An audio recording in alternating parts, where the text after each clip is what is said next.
If you want to fly a paramotor all year long in Canada, you have to dress warm and get the right gear.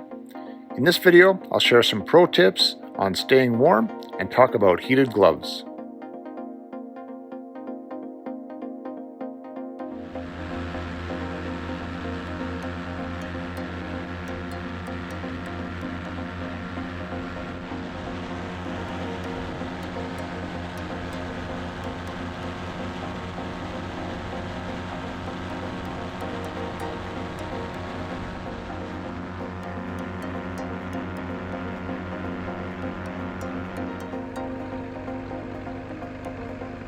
Dressing in layers is key. I start with a long sleeve shirt and long underwear. Add sweatpants and a heated vest for those really cold days, a fleece jacket, a flight suit to keep the wind out, boots, balaclava, helmet, heated gloves, and goggles.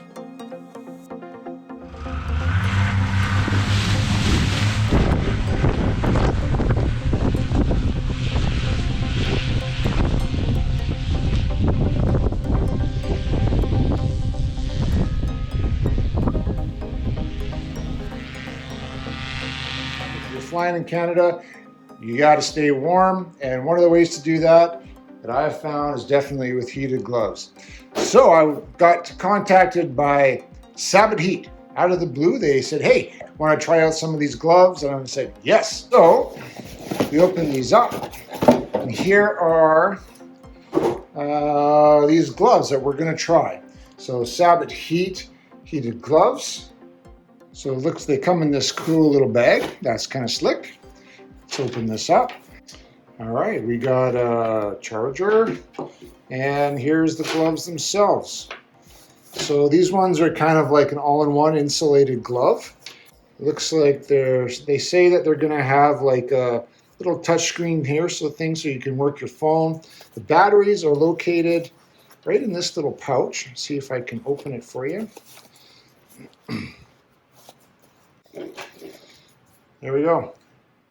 Thin enough little battery that connects to this wire here, just like this. So once that is connected, then you can push this button here. There we go. And then we got heat. And we can adjust the temperature settings like most heated gloves. So we have like the lowest setting, medium heat, and then the hottest temperature setting that there is.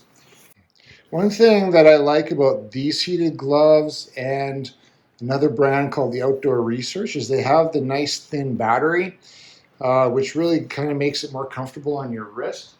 The other one that we'll talk about later is this Power and Motion, where you can see the battery is a little thicker and heavier. And so there's quite the difference there in what you're going to be wearing around your wrist. Okay, so at first feel quite comfortable. The heat is already kicking in there. The dexterity is not terrible. This is an extra large size glove. I think they come in 3 different sizes.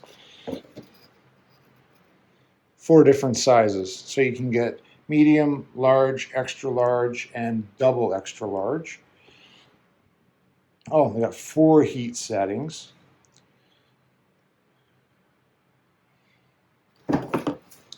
So we're going to give these a test run and see how they feel. The whole thing about winter flying is you've got to learn to work with the gloves on. I know that there's guys that fly, you know, they say, oh, they're going to launch without gloves, and then they put the gloves on in the air. But I don't like that, because then my hands get cold, and then once I'm up in flight, I got to take my focus off my flying to get dressed, and I don't think that's safe. So nice quick zip strap here that pulls with one hand. They've got a little mid waistband thing there that tightens it up, and we'll give them a try, see how they feel. All right, we're heading out to fly. Just a little pro tip for you. Got my my oil warming up as I make my trip to the airport so that it's not so hard to pour out once I get there. So, anyway, let's go do some flying.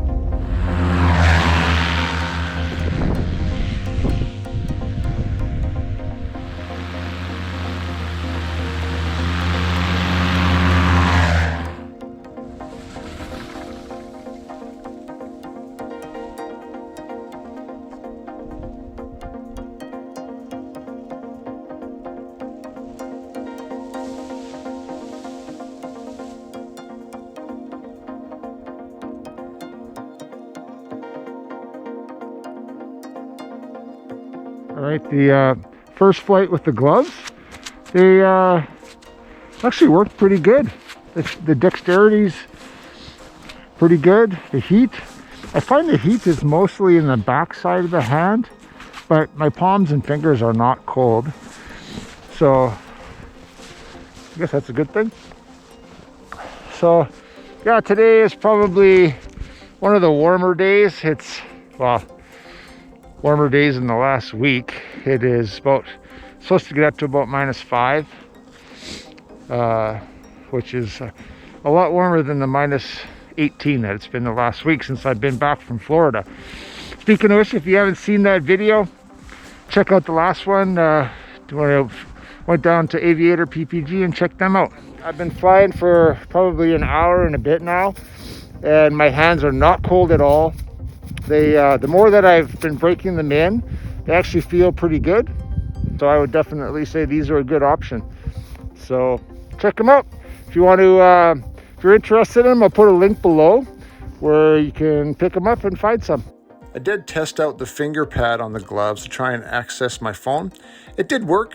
It wasn't overly responsive, and I found that I had to kind of press quite hard to get it to work.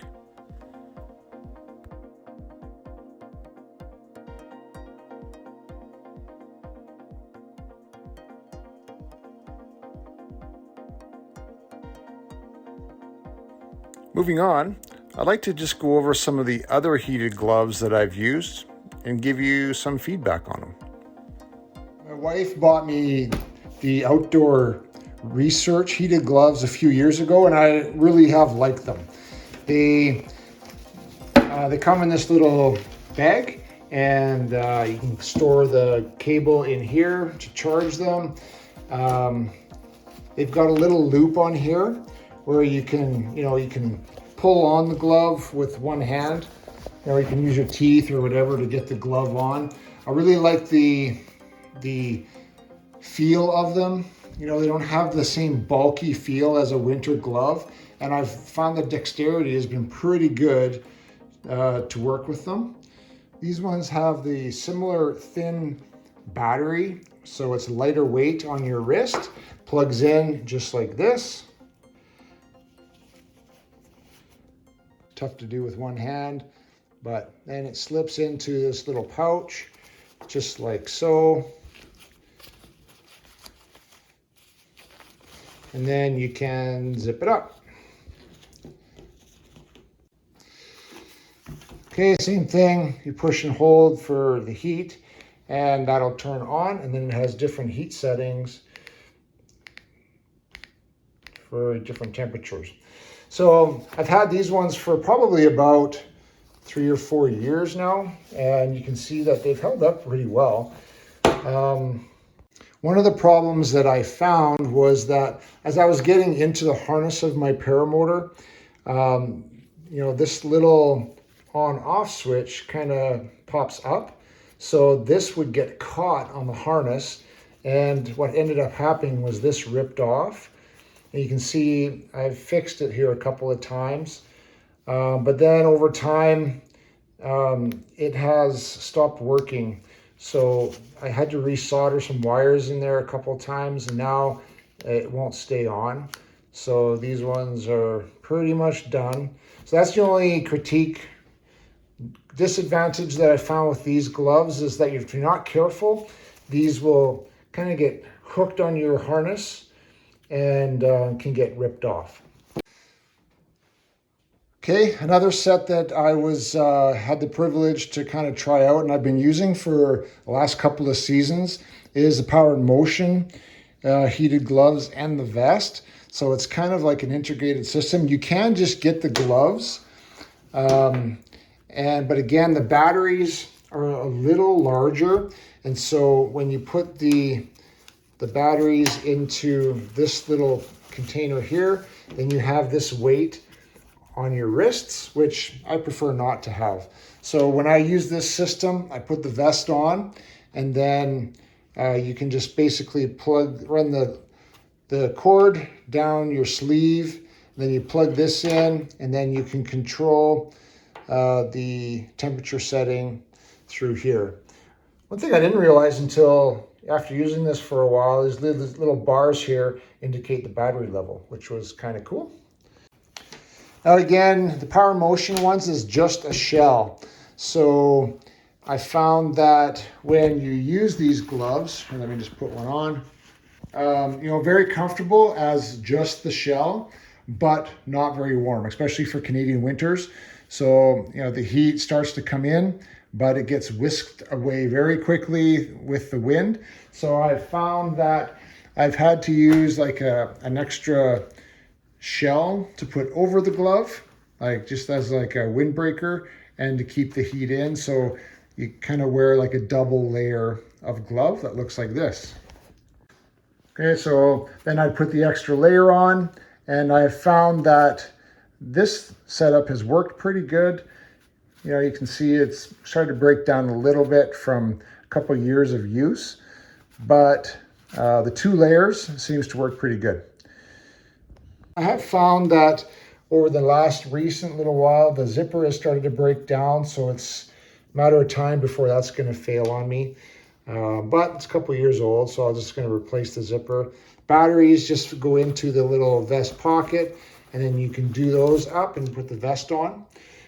So it's got the heated vest, so you can keep your torso warm at the same time, which I have used on super cold days. And then another thing that's kind of been cool is it has this little extra input here. So you can hook a USB cord up to here and plug in either your phone or your GoPro. Because in the cold weather, the batteries die very quickly in your phones or GoPros. And so this is an extra feature that has been useful and helpful. All right, so I'll put some links below for each one of these. So again, this is the Sabot Heat. I believe they're based out of China. Thank you very much for sending these. We're going to test these out over the coming weeks and give you a further review down the road. Outdoor Research, I've used those for a number of years, have been very good. And then the Power in Motion, kind of a really good option for kind of a multifunctional component to it. So there's some options for you. Let's get outside, do some flying.